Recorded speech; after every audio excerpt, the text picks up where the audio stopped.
As mensagens dos 3 anjos. Capítulo 3. A mensagem do segundo anjo. E outro anjo seguiu, dizendo: Caiu Babilônia, aquela grande cidade, que a todas as nações deu a beber do vinho da ira da sua prostituição.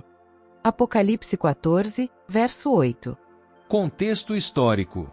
A mensagem do segundo anjo de Apocalipse, capítulo 14, foi pregada primeiro no verão de 1844, e teve naquele tempo uma aplicação mais direta às igrejas dos Estados Unidos da América, onde a advertência do juízo tinha sido mais amplamente proclamada e, em geral, rejeitada, e onde a decadência das igrejas tinha sido mais rápida.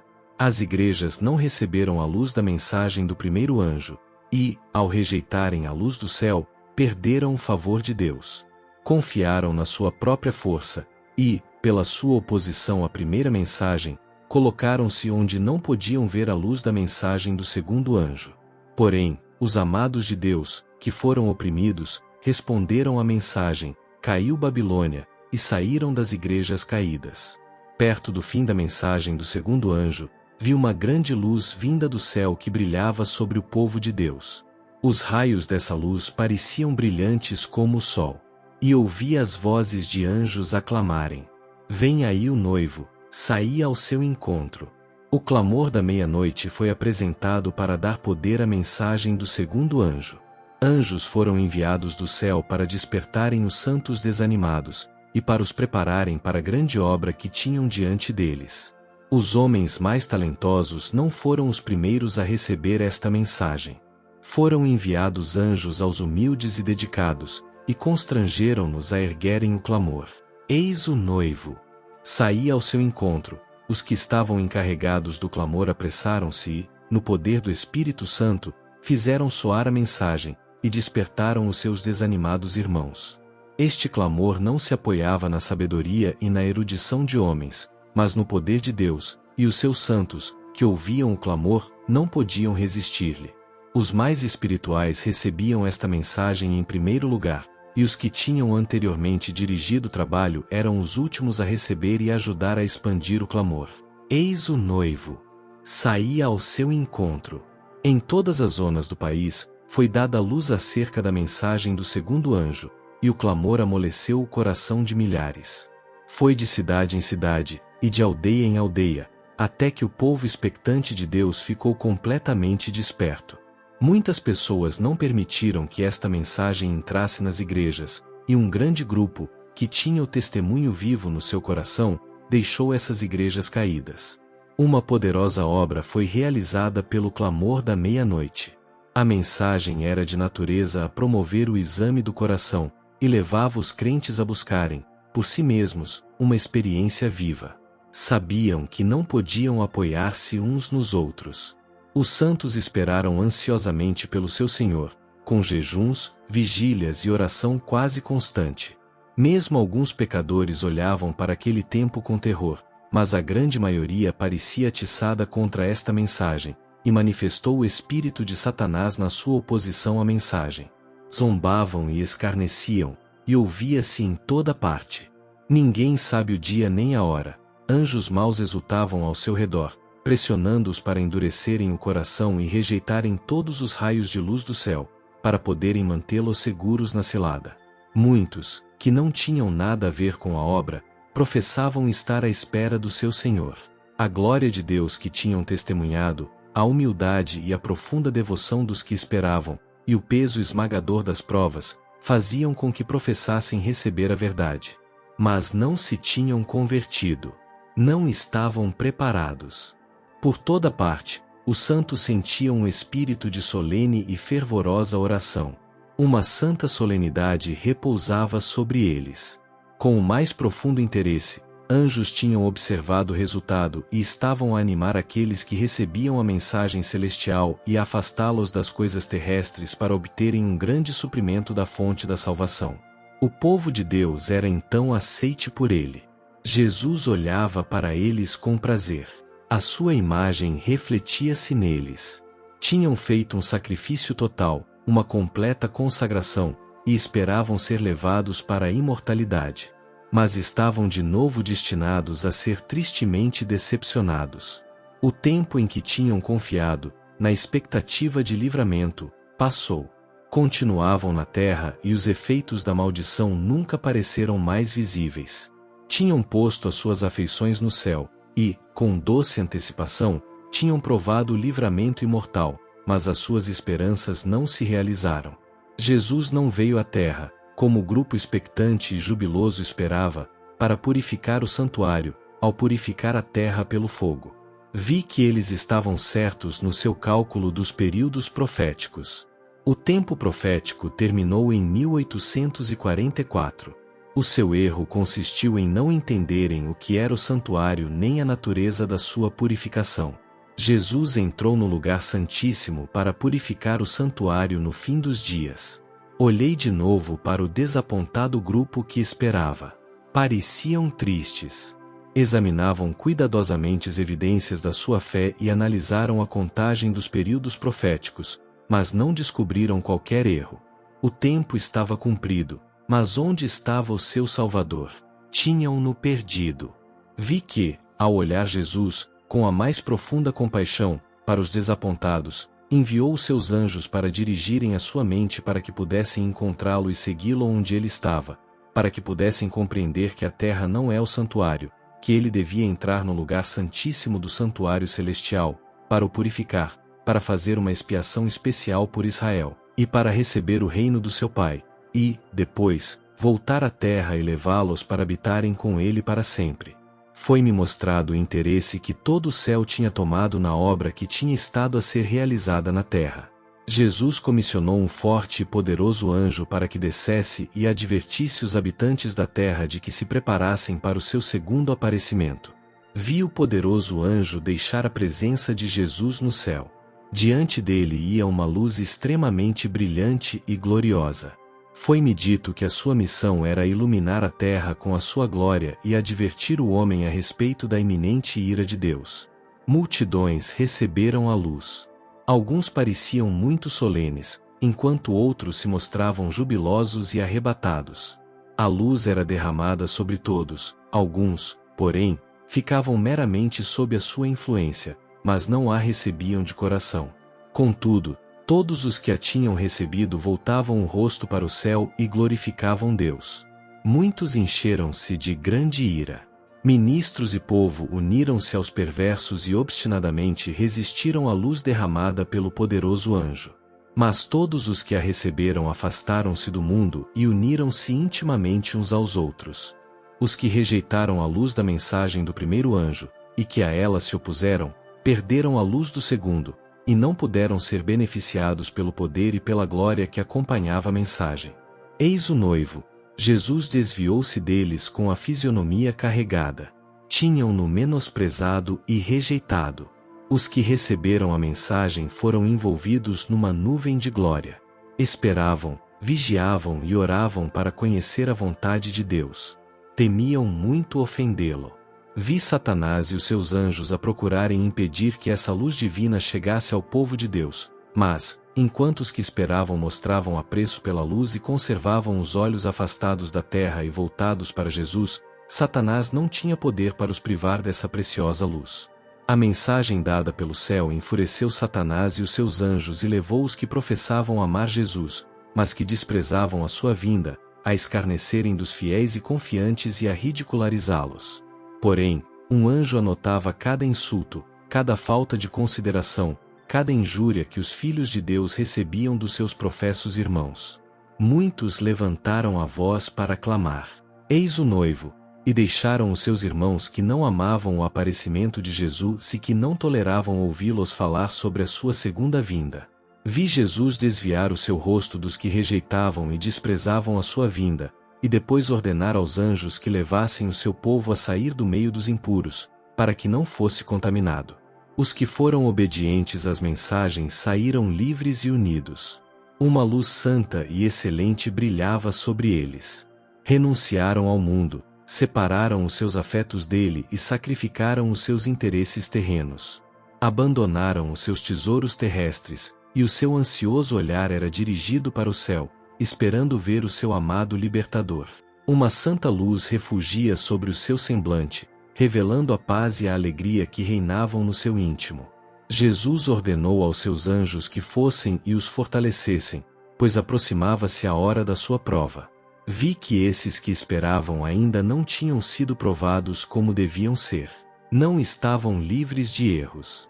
E vi a misericórdia e a bondade de Deus em enviar uma advertência ao povo da terra e repetidas mensagens para os levar a um ponto no tempo, para os levar a um diligente exame de si mesmos, para poderem despojar-se de erros que tinham sido recebidos de pagãos e de papistas.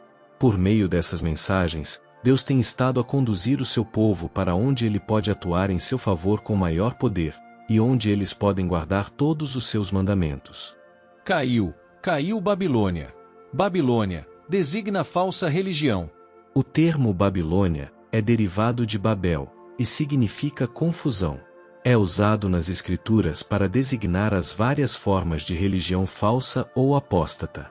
Em Apocalipse, capítulo 17, Babilônia é representada por uma mulher, figura que a Bíblia usa como símbolo da igreja. A igreja pura é uma mulher virtuosa e a igreja apóstata é uma mulher desprezível. Caíram do seu estado espiritual. As igrejas, representadas por Babilônia, são apresentadas como tendo caído do seu estado espiritual para se tornarem num poder perseguidor contra os que guardam os mandamentos de Deus e têm o testemunho de Jesus Cristo. Para João, esse poder perseguidor é representado como tendo chifres como de um cordeiro, mas falando como um dragão. Uma queda progressiva. A mensagem do segundo anjo, porém, não se cumpriu completamente em 1844. As igrejas experimentaram, nessa ocasião, uma queda moral, por terem recusado a luz da mensagem do advento. Mas essa queda não foi completa. Continuando a rejeitar as verdades especiais para este tempo, tem caído cada vez mais. Contudo, não se pode ainda dizer que caiu Babilônia, que a todas as nações deu a beber do vinho da ira da sua prostituição. Ainda não deu de beber a todas as nações. O espírito de conformidade com o mundo e de indiferença para com as verdades decisivas para o nosso tempo existe e está a ganhar terreno nas igrejas de fé protestante, em todos os países da cristandade, e estas igrejas estão incluídas na solene e terrível denúncia do segundo anjo. Mas a obra da apostasia não atingiu ainda o ponto mais alto. A Sagrada Escritura declara que, antes da vinda do Senhor, Satanás dará mostras de grande poder, por meio de falsos milagres e prodígios.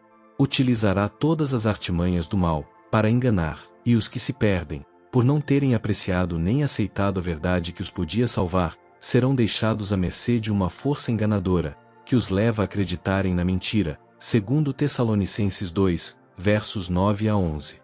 A queda de Babilônia completar-se-á quando se atingir esta condição, e a união da igreja com o mundo se consumar em toda a cristandade. A mudança é gradual, e o cumprimento perfeito de Apocalipse 14, verso 8 está ainda no futuro. O povo de Deus mantém a Bíblia, e a Bíblia só, como norma de todas as doutrinas.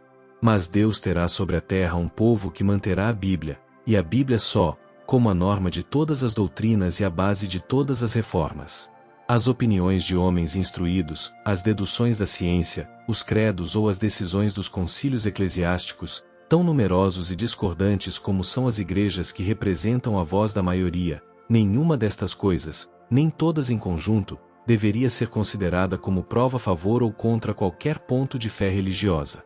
Antes de aceitar qualquer doutrina ou preceito, devemos pedir em seu apoio um claro "assim diz o Senhor". O vinho da ira da sua prostituição. O vinho de Babilônia consiste nas suas falsas doutrinas venenosas. O grande pecado imputado à Babilônia é que a todas as nações deu a beber do vinho da ira da sua prostituição. Esta taça de veneno que ela oferece ao mundo representa as falsas doutrinas que aceitou, resultantes da união ilícita com os poderosos da terra. A amizade mundana corrompe a sua fé e, por sua vez, a Igreja exerce uma influência corruptora sobre o mundo, ensinando doutrinas que se opõem às mais claras instruções das Sagradas Escrituras. Em destaque entre essas doutrinas falsas está a do milênio temporal. 1000 anos de paz espiritual e de prosperidade, durante o qual o mundo deve ser convertido, antes da vinda de Cristo. Este canto da sereia tem embalado milhares de pessoas que adormeceram sobre o abismo da ruína eterna. A doutrina da imortalidade natural da alma abriu o caminho para a ardilosa ação de Satanás através do moderno espiritismo, e além dos erros romanos, purgatório, orações pelos mortos, invocação de santos, etc., que vieram dessa fonte, tem levado muitos protestantes a negarem a ressurreição e o juízo, e deu origem à revoltante heresia do tormento eterno e ao perigoso engano do universalismo. E ainda mais perigosos e mais amplamente defendidas do que estas, são as pretensões de que a lei de Deus foi abolida na cruz, e de que o primeiro dia da semana é agora um dia santo, em vez do sábado do quarto mandamento. Reis, presidentes e mestres religiosos estão cheios de ira. As igrejas denominacionais caídas são Babilônia. Babilônia tem estado a promover doutrinas venenosas, o vinho do erro. Esse vinho do erro é composto de doutrinas falsas, tais como a imortalidade natural da alma, o tormento eterno dos ímpios, a negação da existência de Cristo antes do seu nascimento em Belém, e a defesa e exaltação do primeiro dia da semana acima do santo e santificado dia de Deus. Estes erros, e outros semelhantes, são apresentados ao mundo pelas várias igrejas, e assim se cumprem as escrituras que dizem: porque todas as nações beberam do vinho da ira da sua prostituição. Apocalipse 18, verso 3. É uma ira criada por doutrinas falsas, e quando reis e presidentes bebem esse vinho da ira da sua prostituição, enchem-se de ódio contra todos os que não vivem em harmonia com essas heresias falsas e satânicas que exaltam o sábado falso, e levam os homens a pisarem o monumento de Deus. O vinho de Babilônia é a exaltação do sábado falso e espúrio acima do sábado que o Senhor Jeová abençoou e santificou para uso do homem, e também a imortalidade da alma. Estas heresias e outras semelhantes, e a rejeição da verdade, convertem a igreja em Babilônia. Reis, mercadores, governantes e mestres religiosos estão todos em corrupta harmonia. A igreja adventista do sétimo dia não é Babilônia. O Senhor não lhe deu uma mensagem para chamar Babilônia aos adventistas do sétimo dia, nem para chamar o povo de Deus a sair dela. Todas as razões que possa apresentar não podem influenciar-me nesse assunto, porque o Senhor deu-me luz decisiva que é oposta a essa mensagem. Todo o capítulo de Apocalipse 18 mostra que a Babilônia que caiu são as igrejas que não vão receber a mensagem de advertência que o Senhor deu nas mensagens dos primeiro, segundo e terceiro anjos. Elas recusaram a verdade e aceitaram uma mentira. Recusaram as mensagens da verdade. Vê 2 Tessalonicenses 2, versos 1 a 12. A mensagem do capítulo 18 de Apocalipse é positiva e claramente definida. Versículo 3. Porque todas as nações beberam do vinho da ira da sua prostituição, e os reis da terra se prostituíram com ela, e os mercadores da terra se enriqueceram com a abundância das suas delícias. Quem quer que leia este capítulo não necessita de ser enganado. Como Satanás exultaria de ver propagar-se uma mensagem a dizer que o único povo que Deus tornou depositário da sua lei é aquele a quem essa mensagem se aplica. Digo novamente: o Senhor não falou por nenhum mensageiro que chame Babilônia a igreja que guarda os mandamentos de Deus. É verdade que a palha com o trigo, mas juntem primeiro a palha e atem-na em molhos para ser queimada, mas recolham o trigo no celeiro. Sei que o Senhor ama a sua igreja. Ela não deve ser desorganizada nem destroçada em átomos independentes. Não há nisto a mínima coerência, não existe a mínima evidência de que tal coisa venha a suceder. Aqueles que derem ouvidos a essa falsa mensagem e que procurem fermentar outros serão enganados e preparados para receber enganos mais avançados, e darão em nada. Um uso errado dos testemunhos. Os que têm proclamado que a igreja adventista do sétimo dia é Babilônia têm feito uso dos testemunhos para dar à sua atitude um aparente apoio, mas por que é que não apresentaram aquilo que, durante anos, tem sido a preocupação da minha mensagem, a unidade da igreja? Por que não citaram as palavras do anjo? Univos, univos, univos. Por que não repetiram a advertência nem declararam o princípio de que na união há força, na divisão há fraqueza? São mensagens como as que esses homens têm proclamado que dividem a igreja e trazem sobre nós opróbrio perante os inimigos da verdade, E nessas mensagens revela-se claramente a astuta operação do grande enganador, que quer impedir a igreja de alcançar a perfeição na unidade. Esses mestres seguem as labaredas do seu próprio fogo, agem segundo seu próprio juízo independente e embaraçam a verdade com falsas noções e teorias.